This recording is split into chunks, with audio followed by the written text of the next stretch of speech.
pasukan Allah, baik itu di Indonesia maupun di luar negeri, ya, untuk memperingati sebenarnya, ya, memperingati umat manusia. Nah, kita misalnya khususnya kita sebagai muslim supaya tadi itu kembali kepada ajaran Allah Subhanahu wa taala. Nah, ketika seperti itu diuji kita ini.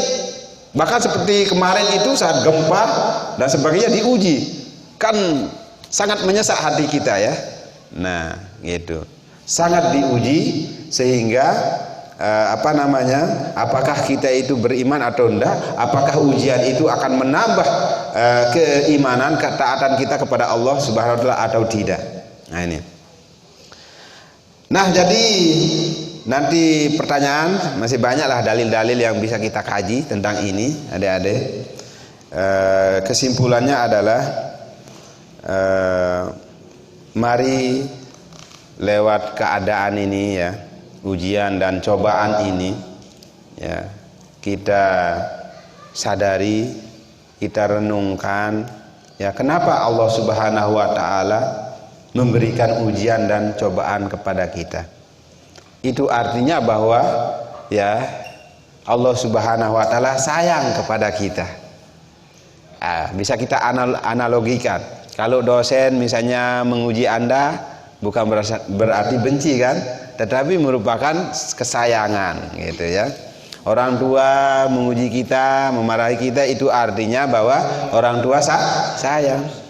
Allah Subhanahu wa taala menguji kita dengan situasi ini, itu artinya sayang.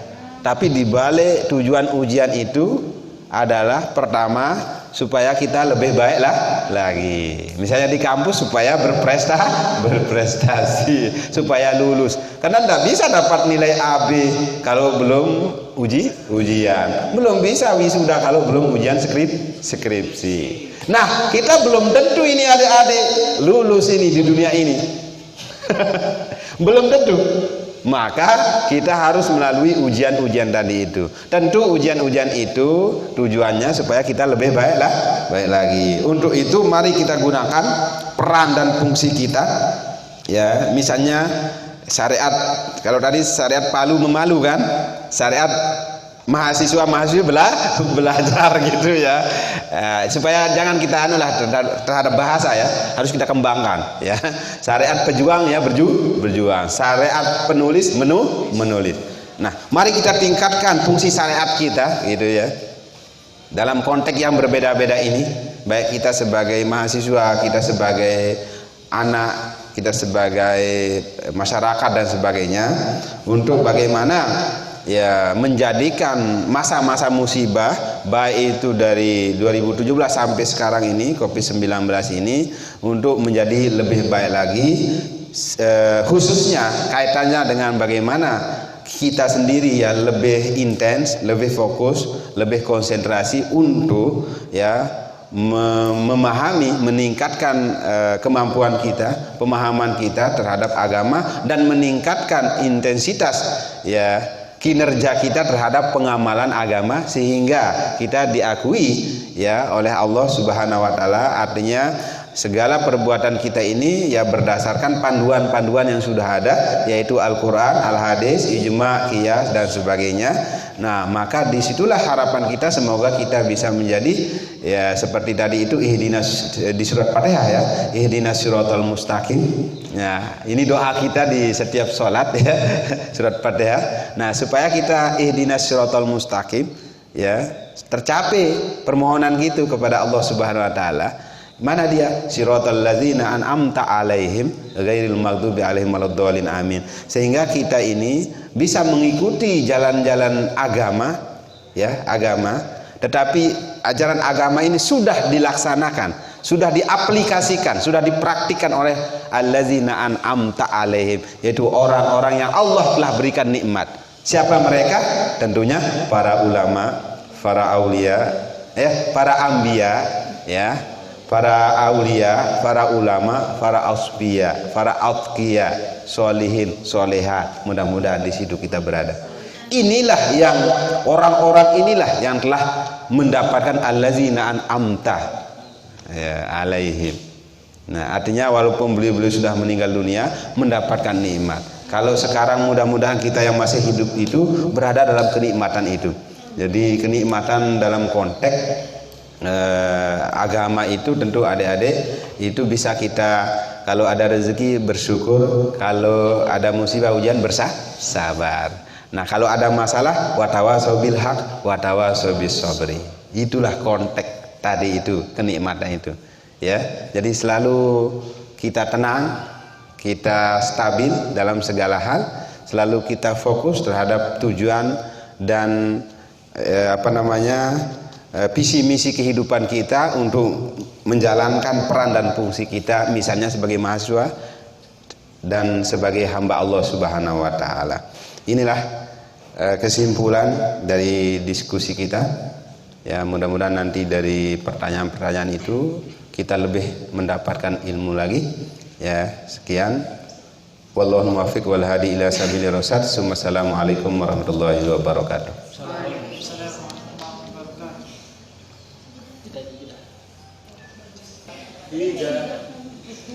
Baik, terima kasih kita ucapkan kepada Ustaz Sumatriadi pihak SSMPD yang telah memberikan materi kepada kita semua.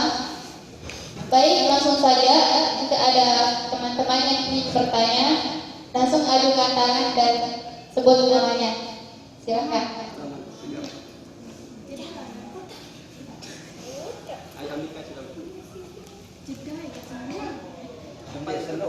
Anda.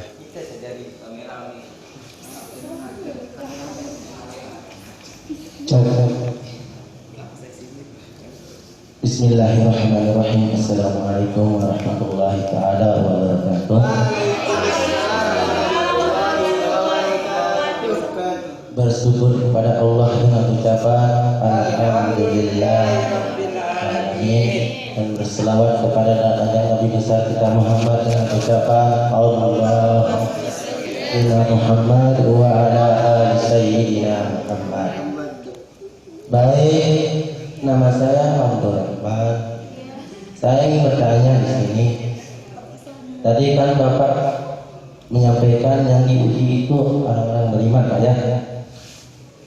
Kami akan menguji orang-orang yang beriman. Kenapa Allah menguji kita? Itu bertanda bahwa Allah itu sayang kepada kita. Nah, di sini saya mau bertanya, apakah orang yang tidak beriman itu tidak diuji? Sekali lagi, apakah orang yang tidak beriman itu tidak diuji? Hanya ini dari saya, Pak. Assalamualaikum warahmatullahi taala wabarakatuh.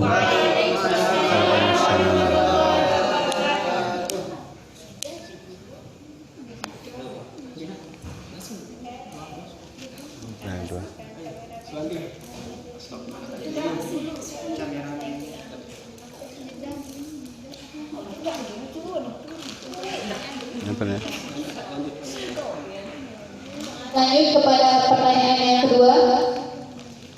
Siapa?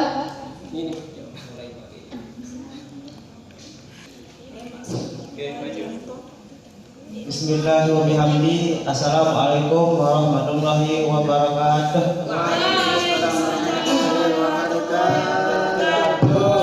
Baik, nama saya Yogi Ramdhani. Di sini saya akan menyampaikan suatu pertanyaan yang tentang pada masa Rasulullah SAW. Pada masa beliau, apakah pernah terjadi suatu penyakit yang sama pada saat ini yang terjadi di masa Rasulullah, dan apakah dan bagaimana peran dalam menghadapi suatu ujian atau musibah yang ada pada masa beliau tersebut. Oke, jadi sekian ini aja yang pertanyaan saya. Assalamualaikum warahmatullahi wabarakatuh. Waalaikumsalam warahmatullahi wabarakatuh. Ayolah, sudah biar ini. Baik, tinggal satu pertanyaan dan mungkin ada perwakilan dari perempuan. Tidak ada. yakzibun. Nah, jadi dalam konteks yang berbeda-beda kita kaji ya.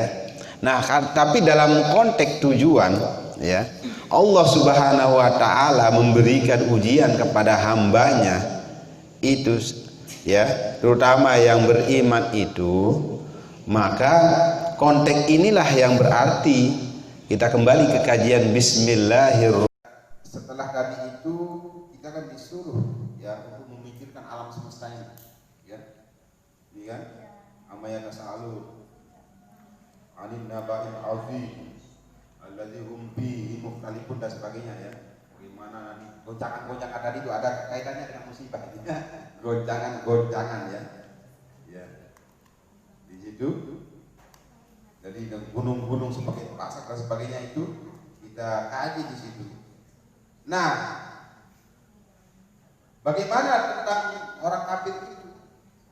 Ya. Jadi inna jahannama kanat mirsad.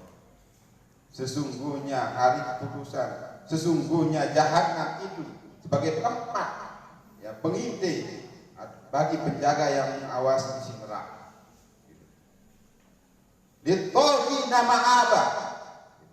Bagi orang-orang yang melampaui batas, gitu ya. Menjadi tempat bagi orang-orang yang melampaui batas. Mereka tinggal di sana dalam masa yang lama, gitu. Ya. Labithina fiha abada. Lama sekali. Gitu. La yazuquna fiha bardan wala sarora. Ya. Mereka tidak merasakan kesejukan di dalamnya dan tidak pula mendapatkan minuman selain air yang mendidih dan hangat. Masya Allah, sebagai pembalasan yang setimpal. Sesungguhnya dahulu mereka tidak pernah mengharapkan perhitungan dan mereka benar-benar mendustakan ayat-ayat kami, maka tidak beriman ini. Itu jawabannya. Jadi tidak diuji, diberi iya, itu ya. Ya, karena memang sudah otomatis mereka itu. Tapi ingat, mereka akan mendapatkan balasan yang setimpal, gitu. Nah ini jadi kalau kita jawab tidak ya atau tidak itu mungkin ya perlu dengan kajian tadi ya. Jadi apa tujuannya dulu ya? Kenapa diuji? Kan pasti ada maksud dan tujuan kan. Nah maka kalau kita lihat dari kuburan mereka tadi ini ditogi kan. Nah karena mereka juga kufur terhadap ayat-ayat Allah, mendustakan ayat Allah dan melampaui batas, ya tidak perlu diuji gitu kan, karena dalilnya kan ya surga ini dunia ini surga bagi mereka. Tetapi kenapa diuji kita ini buat umat Islam ini seolah-olah tidak adil kan? Ya neraka bagi orang-orang yang beriman. Kembali ke ini, karena orang yang beriman itu memiliki syariat, memiliki ajaran agama, ketentuan-ketentuan yang seharusnya dilaksanakan sesuai dengan ketentuan-ketentuan yang telah ditetapkan oleh Rasulullah Allah Subhanahu wa ta'ala. Betul itu Rasulullah, kan kita paham perintah Allah itu dari Rasulullah Allah Subhanahu wa ta'ala ya. Jadi kita taat, maka kita diperintah atiullah wa atiur rasul wa ulil amri minkum. Taatlah kepada Allah dan Rasulnya dan pemerintah. Fa in tanaza'tum fi syai'in farudduhu ila Allah wa rasul. In kuntum tu'minuna billahi wal yaumil akhir. Nah ini hati-hati. Maka kita wajib kalau terjadi perselisihan, perbedaan pendapat, ya tentang segala sesuatu, kembalikan kepada Allah lewat Al-Quran dan Rasulnya lewat hadis. Inilah syariat kita. Kenapa hadis itu kita tidak boleh macam-macam, mencuri, ya kan itu punya keuntungan. Tapi ajaran agama, syariat kita, agama Islam, syariat Islam melarang, tidak boleh, makanya neraka juga. susah juga ya. Berdagang dengan sembarangan, bergaul, ya, berpecah belah dan sebagainya. Jadi punya ketentuan orang tua. Artinya kita hidup tidak bebas. Maka disinilah kita diuji. Jadi aturan-aturan yang ada sekaligus menjadi uji. Gitu ya. Maka perlu kita sabar. Gitu. Sabar dalam melaksanakan perintah, sabar dalam menjauhi larangan. Nah, yang kedua, pertanyaan kedua tentang apa tadi?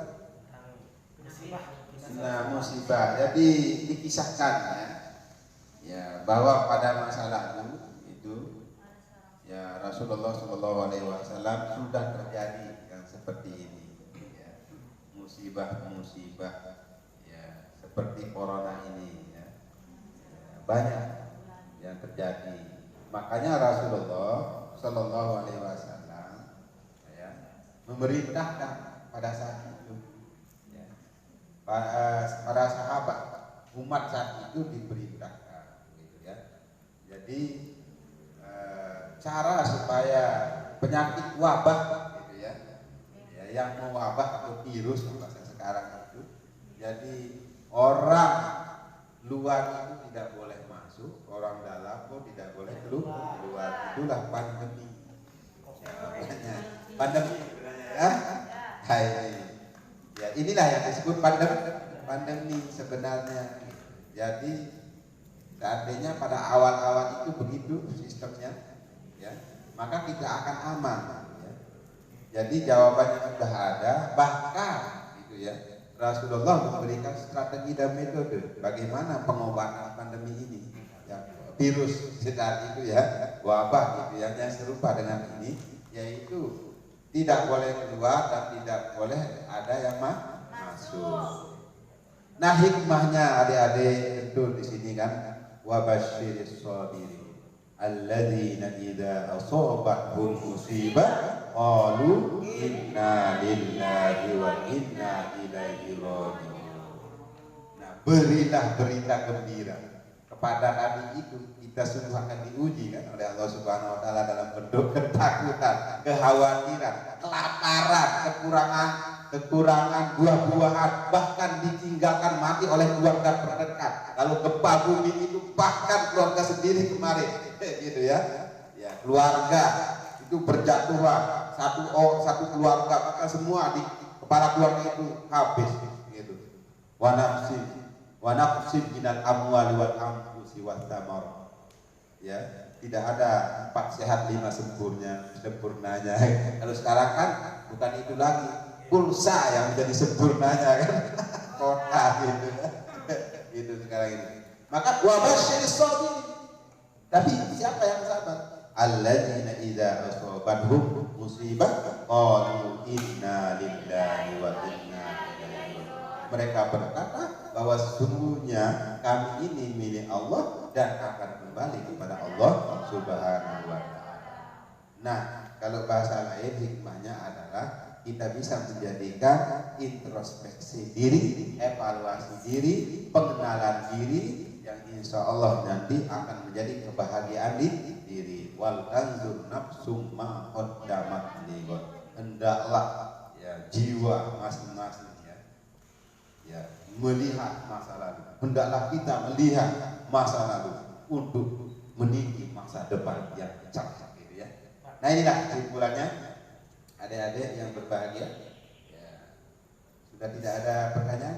Sudah. Ya, inilah kesimpulannya, mudah-mudahan ada manfaatnya bagi kita semua. Ya, terutama sekali mari kita kembali ya. Apapun yang terjadi di dunia ini, di keluarga kita, di diri sendiri, di masyarakat, mari kita kembali kepada Al-Quran dan Al-Hadis. Tentunya inilah syariat Islam, sesuai dengan syariat Islam. Ya, mudah-mudahan kita mendapatkan ridha Allah Subhanahu wa taala dan mudah-mudahan musibah yang terjadi ini ya menjadi hikmah tersendiri kepada kita semua untuk meningkatkan amal ibadah kita kepada Allah Subhanahu wa taala. Amin ya rabbal alamin. Wallahu muwaffiq wal hadi ila sabilir rasyad. Assalamualaikum warahmatullahi wabarakatuh.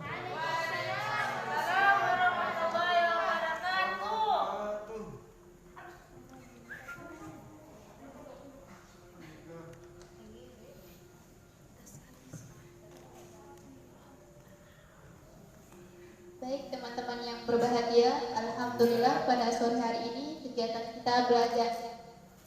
kita berjalan dengan lancar dan semoga apa yang kita kerjakan pada hari ini dicatat sebagai amal ibadah kita oleh Allah Subhanahu wa taala dan semoga apa yang disampaikan tadi bermanfaat bagi kita semua. Amin. Baik, marilah kita sama-sama menutupnya dengan melafazkan Alhamdulillah. Alhamdulillahirabbil alamin. Sekian, wassalamualaikum warahmatullahi wabarakatuh. Waalaikumsalam warahmatullahi wabarakatuh.